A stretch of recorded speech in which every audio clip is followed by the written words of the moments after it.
네, 오늘 우리가 마가복음의 말씀을 읽었는데 마가복음이 참 독특한 복음서죠. 다른 복음서들에 비해서 굉장히 짧습니다.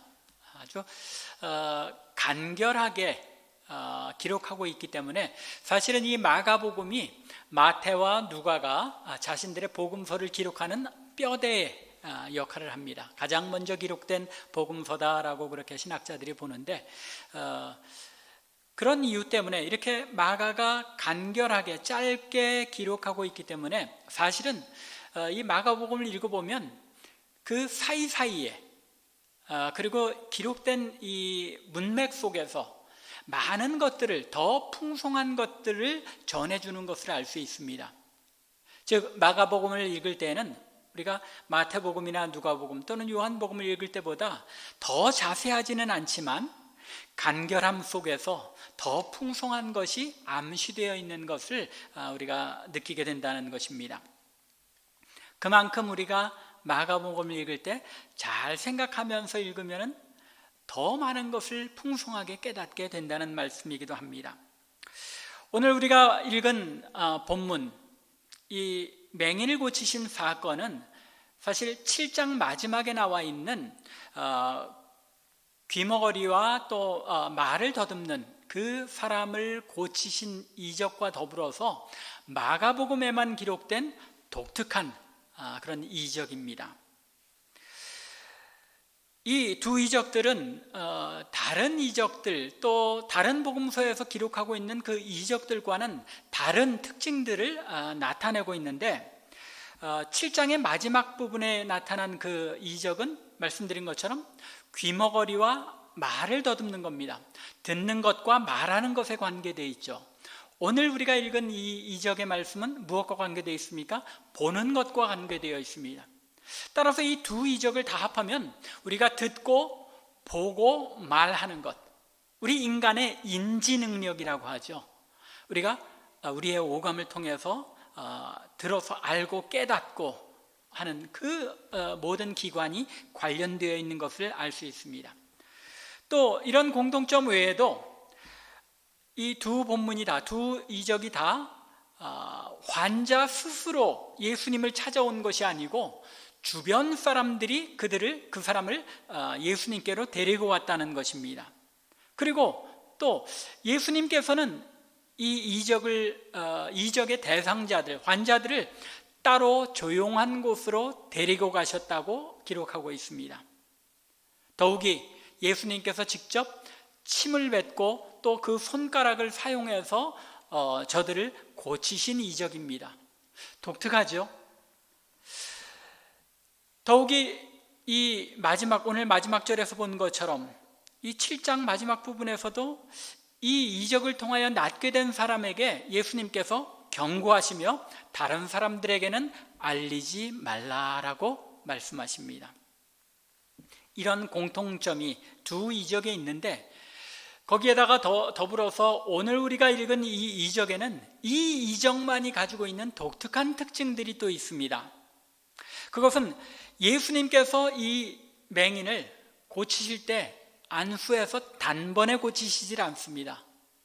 한번 안수하여 이제 저에게 안수하시고 난 다음에 물어보십니다. 중간에 물어보시는데 뭐가 보이느냐 하고 물으십니다.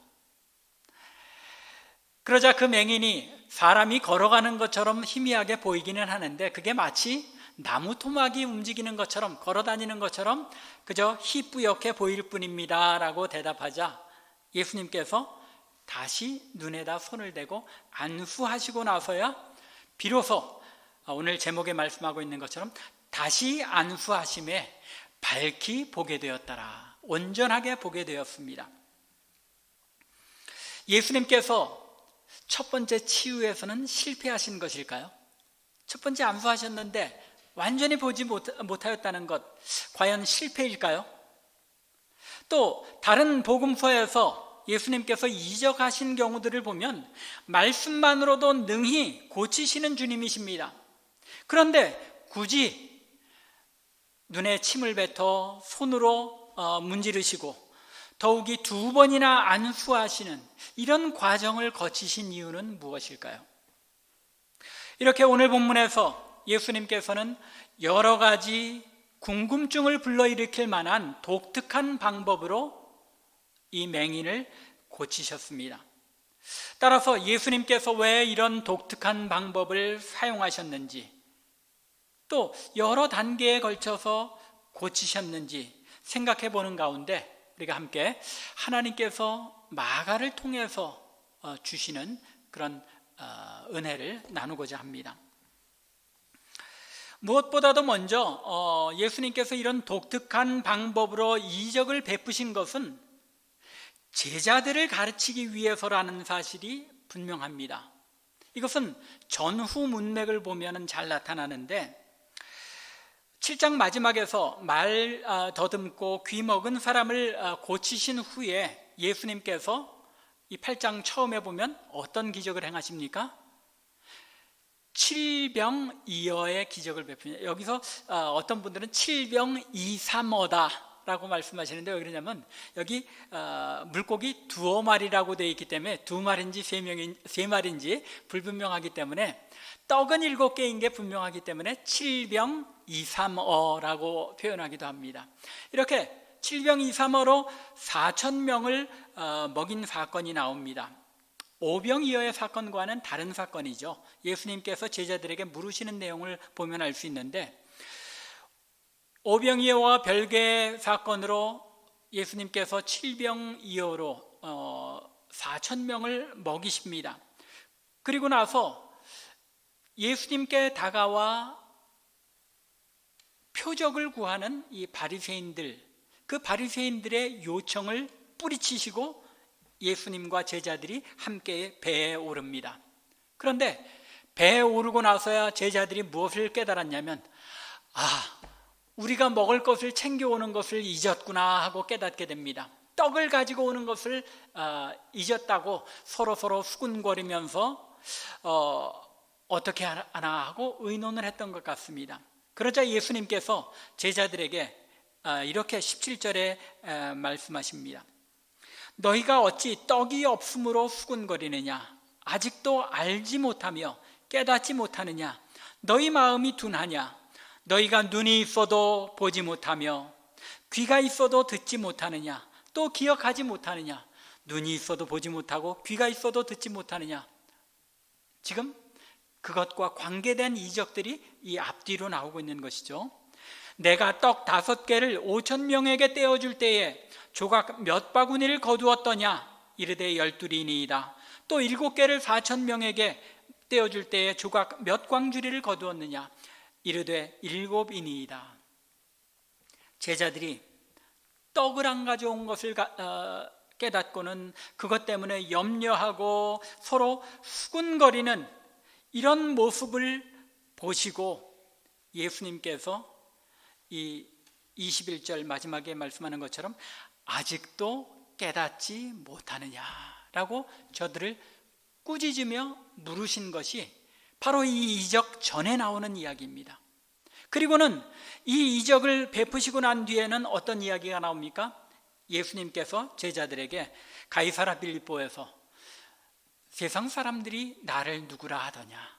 그러면 너희는 나를 누구라 하느냐라고 베드로에게 물으시자 베드로가 그 유명한 대답, 주는 그리스도시요 살아계신 하나님의 아들이시니이다라고 대답을 합니다. 앞뒤 문맥이 지금 무엇을 말씀하고 있습니까?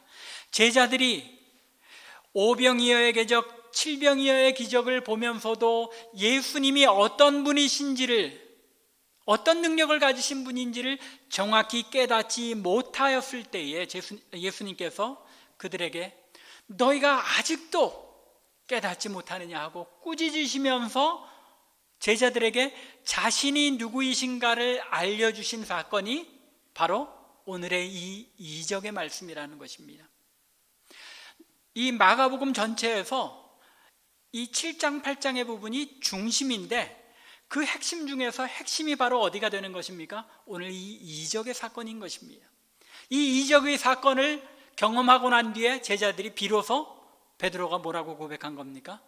주는 그리스도시요 살아계신 하나님의 아들이십니다라고 깨닫고 고백하게 된 것, 그것이 바로 이 사건이라고 누가 알려주는 겁니까? 마가는, 적어도 마가는 이 사건을 앞뒤 문맥 속에서 이 가운데에 이 이적의 사건을 기록함으로써 제자들이 예수 그리스도에 대해서 바로 깨닫게 되는 사건이 바로 이 이적의 사건이었다라고 말씀하고 있는 것입니다. 7장 마지막에서 듣지 못하는 자, 말이 어눌한 자를 고치시고 오늘 본문에서 맹인을 고치신 이유가 바로 예수님이 누구신지 함께 하면서도 보지 못하고 듣지 못하고 깨닫지 못하는 이 제자들로 하여금 예수님이 누구이신지를 알려주시기 위한 이적이었다는 것입니다. 따라서 오늘 이 이적의 말씀은 제자들을 가르치시기 위한 이적이었다는 것입니다. 그와 더불어 이 맹인으로 하여금 구원을 얻게 하는 그런 목적을 가진 이적이었다는 것입니다. 따라서 예수님께서 이 맹인을 고치실 때에 예수님의 마음속에는 누가 이 맹인이라는 것입니까? 제자들이 바로 맹인과 같은 자들이었다는 것입니다. 전후 문맥을 통하여 예수님께서는 제자들에게 너희가 바로 이 맹인이 아니냐라고 꾸짖으시면서 또한 동시에 우리가 조금 이따 살펴볼 것처럼 그럼에도 불구하고 제자들을 위로하고 소망을 주시는 것입니다. 따라서 오늘의 이 말씀은 제자들을 향하여 너희가 이 맹인이냐라고 말씀하실 뿐만 아니라 오늘날 우리에게도 너희가 바로 이 맹인이요 또 이 말씀을 통하여 너희가 위로와 소망을 얻기를 바란다 하고 우리에게 주님이 누구이신지를 분명하게 드러내 알려주시는 말씀이기도 하다는 것입니다. 그런 의미에서 볼 때에 주님께서는 오늘의 이 본문을, 이 이적을 통하여 제자들에게 그들의 상태가 어떤지 이 맹인을 통하여 보여주시고 또 예수님은 누구시며 예수님이 어떤 분이신지에 대하여 알려주시는 것입니다. 먼저 맹인의 상태, 제자들의 상태, 우리의 상태는 어떤 상태입니까? 오늘 본문 말씀에서는 이 맹인을 사람들이 예수님께로 데려왔다고 말씀하며 시작합니다. 맹인이니까 당연히 누군가 그 사람을 데리고 올 수밖에 없었겠지요. 그렇긴 하지만 오늘 이야기에 나타나는 이 사람의 모습을 보면 주님께 대하여 스스로 내가 이분에게서 고침을 받아야겠다 하는 그런 열정을 가지고 나온 것이 아닙니다. 사람들이 주님께 데려다 주면서 주님께서 이 사람을 좀 고쳐줬으면 좋겠습니다 하고 주변 사람들이 이 사람을 고쳐주시기를 청하였다는 것입니다. 예수님께서 이 맹인을 한번 안수하시고 무엇이 보이느냐고 물으실 때에 이 사람의 반응이 여러분들이 읽으신 것처럼 무덤덤합니다.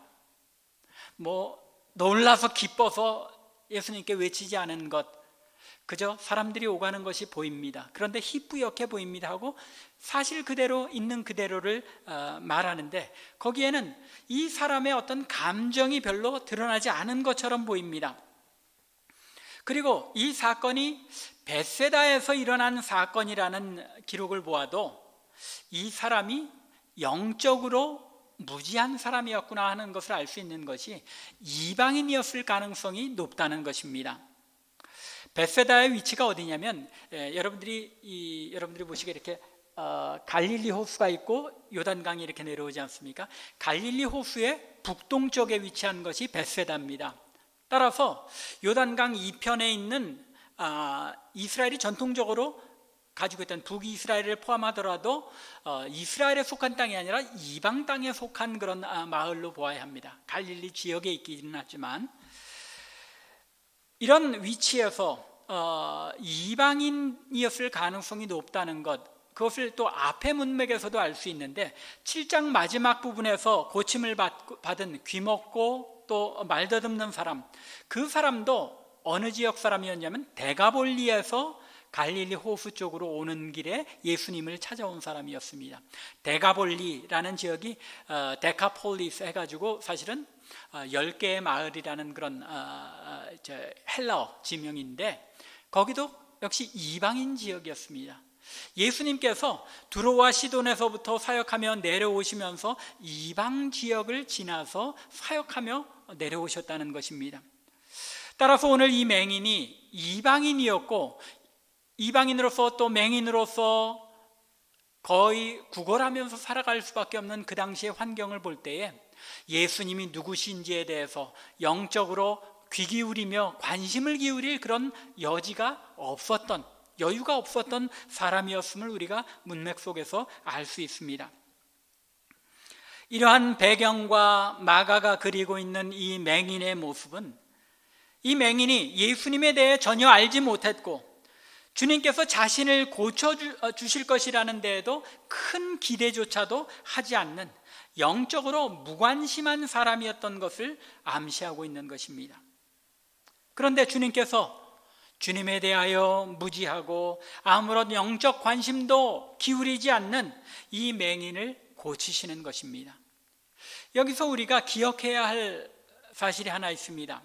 그것은 주님께서 이적을 베풀어서 병을 고치실 때에 반드시 그 사람의 몸만 고치시는 것이 아니라 어떻게 하십니까? 그 사람의 영혼을 구원하시기 위해서 병을 고치신다는 사실입니다. 이적 자체를 위해서 이적을 베푸시는 일이 없습니다. 주님 자신의 능력을 괜히 과시하기 위해서 이적을 베푸시는 것이 아니라는 말입니다. 이적을 베푸시고 병을 고치시는 중요한 목적은 그 사람의 영혼을 구원하시기 위해서, 그리고 그 사람의 영혼이 구원받았다는 증거, 온전해졌다는 증거로 병 고치시는 이적을 나타내신다는 것입니다. 또한 이러한 사실은 바로 이전에 바리새인들이 예수님께 나와서 하늘로부터 오는 이적을 보여달라고 구할 때에 예수님께서 표적을 거부하신 일에서도 나타납니다. 바리새인이 하늘에서 오는 이적을 구했다는 게 무슨 이야기입니까? 예수님더러 당신이 하나님께로부터 온 메시아인 것을 증명해 보이는 이적을 베풀라는 것입니다. 비록 예수님 자신을 하나님께로부터 보냄을 받은 사람이라는 그 증거를 대라는 요구였음에도 불구하고 예수님께서 예수님 자신을 드러내기 위한 이 표적을 거부하셨다는 사실로부터 우리는 분명하게 이적을 베푸실 때는 반드시 그 영혼을 구원하시기 위해서 베푸셨다는 것을 알 수 있습니다. 또한 마을에 들어가지 말라고 하심으로써 사람들에게 알려지지 않기를 원하신 데에서도 주님의 목적은 당신의 능력이 알려지는 데 있지 않았다는 것이 분명합니다. 주님께서 이적을 베푸실 때 그것은 항상 고침받는 자의 영적 필요를 채우시고 그를 구원하시는 데 목적이 있었고, 또 병고침의 이적은 부수적으로 구원의 결과로 주시는 선물이라는 것입니다. 바로 여기에 주님께서 오늘 본문의 맹인을 고치시기 위하여 독특하게 이 맹인에게 이런 단계와 과정을 거쳐서 그를 고치신 이유가 있는 것입니다. 주님께서 이렇게 자신에게 영적으로 아무런 관심이 없는 이 맹인의 손을 붙들고 마을 밖으로 나가셨다고 기록하고 있습니다. 23절이죠. 예수께서 맹인의 손을 붙잡으시고 마을 밖으로 데리고 나가사라고 말씀합니다. 그냥 제자들로 하여금, 아니면 이 맹인을 예수님께로 데려온 사람들로 하여금 분명히 이 사람들이 예수님께서 이 맹인을 손을 붙잡고 마을 밖으로 나가실 때 따라 나왔을 거예요. 같이 예수님과 동행했을 것입니다. 따라서 그 사람들에게 이 맹인을 데리고 따라오라고 말씀하셔도 될 것입니다. 그런데 그렇게 하지 않으셨습니다. 주님께서 직접 그 맹인의 손을 붙드시고 그를 이끌고 얼마나 걸렸을지 모르겠습니다. 마을 밖으로 나가는데, 그러나 이 맹인의 손을 붙들고 함께 걸으시면서 마을 밖으로 나가셨다는 것입니다. 주님의 손에 붙들려서 마을 밖으로 나가는 이 맹인, 그 마음에 어떤 생각이 들었을까요?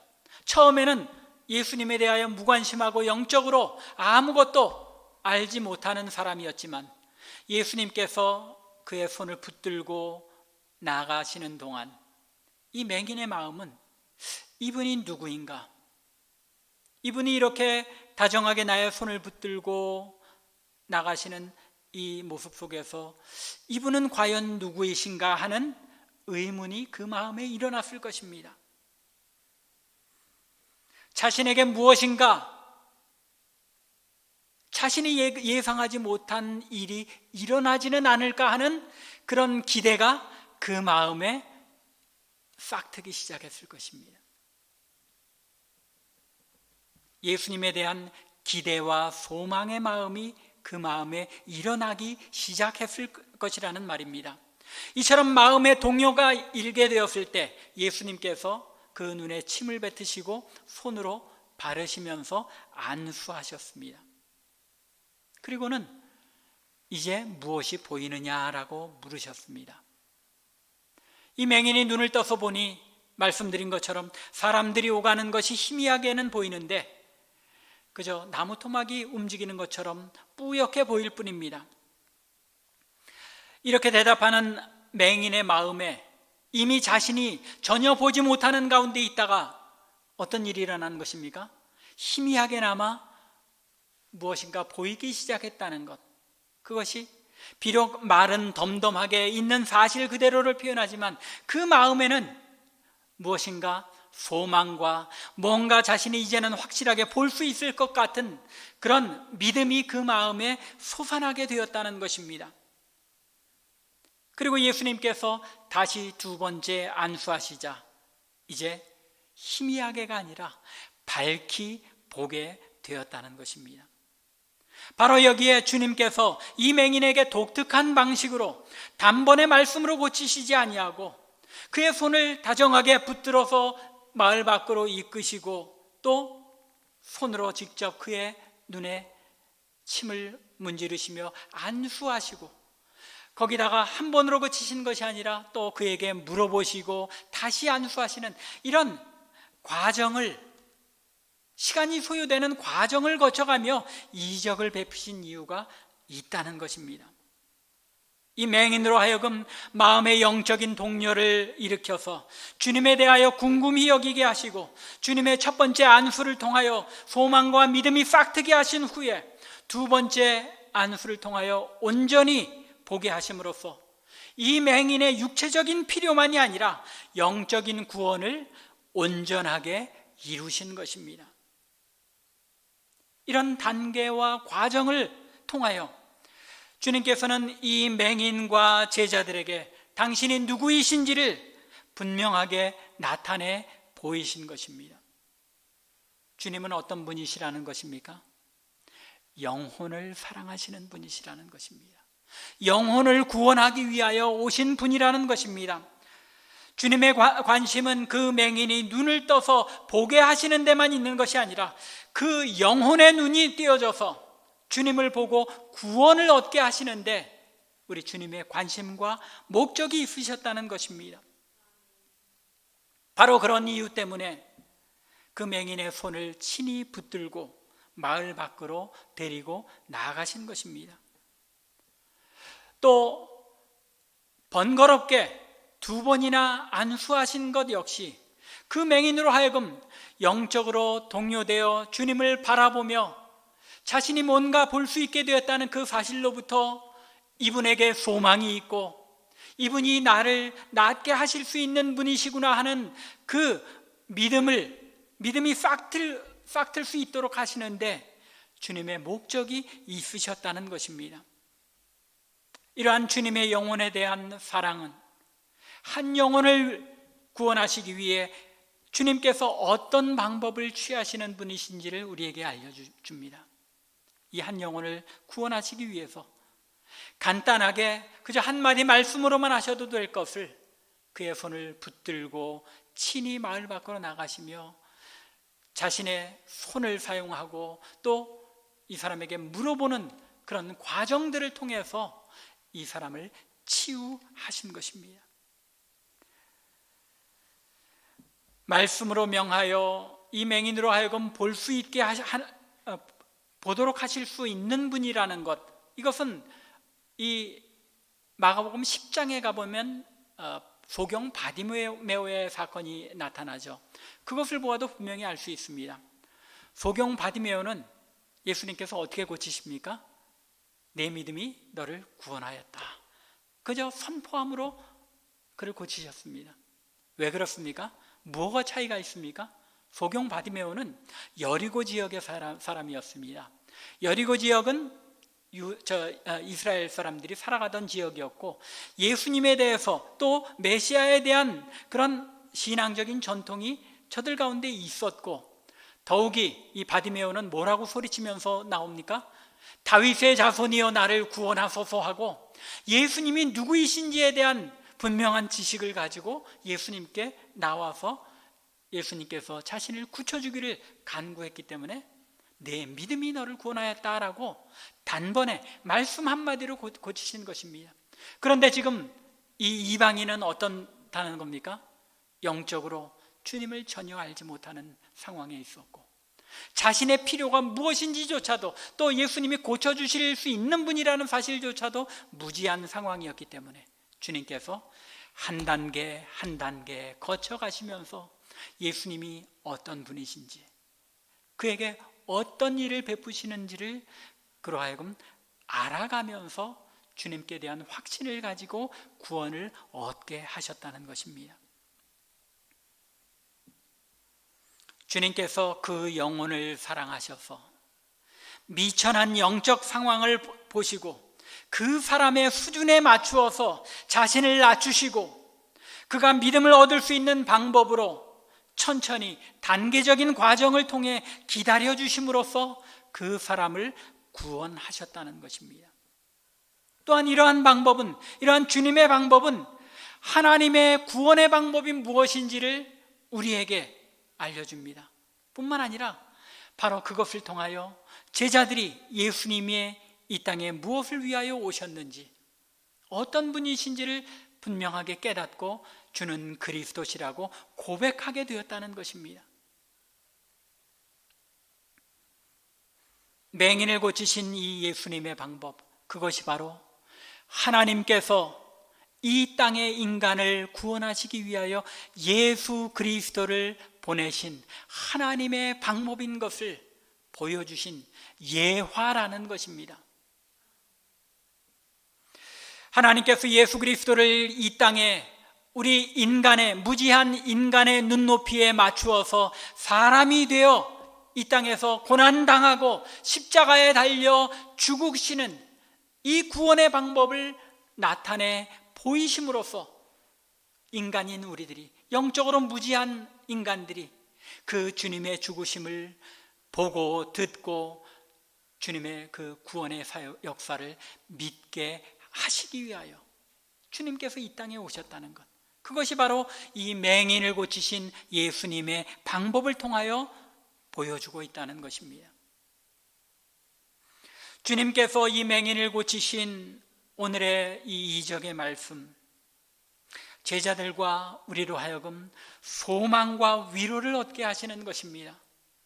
그저 주님께서 왜 따라오지 못하느냐, 왜 너희가 아직도 알지 못하느냐라고 책망하고 꾸짖으시기만 하는 것이 아니라 너희의 그 연약함을 내가 알기에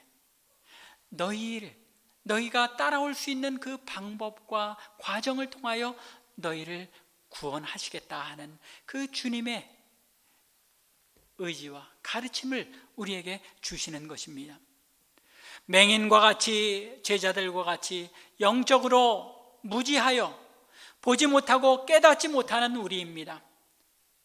이 맹인이 비록 보게는 되었지만 희미하고 희뿌옇게 보는 것처럼 우리도 역시 구원을 얻은 하나님의 백성들이지만 주님께서 어떤 분이신지, 우리 하나님께서 우리에게 행하신 일이 얼마나 놀랍고 위대한 일인지, 그 하나님께서 우리를 구원하신 그 구원의 계획은 무엇인지 분명히 밝히 아는 것이 아니라 듣기는 들어도 제대로 알지 못하고 보기는 보아도 희뿌옇게 알 수밖에 없는 연약한 우리들이지만 하나님께서 우리 주님께서 어떻게 하신다는 것입니까? 주님께서 오실 그때에는 밝히 보게 하시고 분명히 알게 하시겠다는 것을 이 말씀을 통하여 우리에게 알려주시는 것입니다. 제자들에게 큰 위로 아니었겠습니까? 너희가 아직도 깨닫지 못하느냐 하고 꾸짖으시지만, 그러나 너희에게 소망이 있는 것은 이 맹인을 고친 것처럼 내가 너희로 하여금 내가 누구인지 분명히 알게 하겠다라고 선포하시기 때문인 것입니다. 주님은 우리의 손을 붙잡고 이끌어 마을 밖으로 데리고 나가시는 분이십니다. 우리를 사랑하셔서 친히 우리를 이끌고 우리를 한 걸음 한 걸음 하나님께서 원하시는 그 구원의 자리에까지 우리를 인도하시는 분이신 것을 이 말씀이 우리에게 알려주는 것입니다. 우리의 영적 무지를 기다려주시며 과정을 통하여 우리가 온전하게 보는 데까지 이르도록 우리를 순간순간 이제 무엇이 보이느냐 물으시면서 인도하시는 분, 그분이 바로 우리의 주님이시며 우리가 얻을 구원의 참 모습이라는 것입니다. 단지 우리가 지금 비록 희미하게나마 내가 보는 것을 그저 주님께 있는 그대로 아뢰면 이 소경이 그저 사람이 보이기는 하는데 나무 토막이 움직이는 것 같습니다라고 자신이 있는 그 수준에서 자신이 보는 것을 이야기할 때 주님께서 친히 밝히 보는 자리까지 이르게 하신다는 것입니다. 우리에게 무엇이 필요한 것입니까? 지금 내 믿음이 여기까지입니다. 하나님, 주님, 나를 불쌍히 여기셔서 나를 밝히 보게 하소서 하고 주님께 맡기고 의지하기만 하면 우리 주님께서 밝히 보게 하신다는 것입니다. 이 소망과 위로를 가지시기 바랍니다. 우리 하나님께서, 우리 구세주께서 이런 사랑을 가지고 기다려주시는 분이심을 알고 우리는 위로와 소망을 얻을 수 있는 것입니다. 주님께서 우리가 밝히 볼 수 있게 하시는 그날까지 무엇이 보이느냐고 물으시며 다시 안수하여 보게 하시는 그 사랑의 주님이신 것을 우리가 굳게 믿으며 소망을 가지고 밝히 보는 그 자리까지 한 걸음 한 걸음 주님의 손을 붙들고 나아감으로써 밝히 보는 그 믿음의 자리에까지 이르시는 저와 여러분들, 우리 참빛교회 되기를 주님의 이름으로 간절히 축원합니다. 기도드리겠습니다.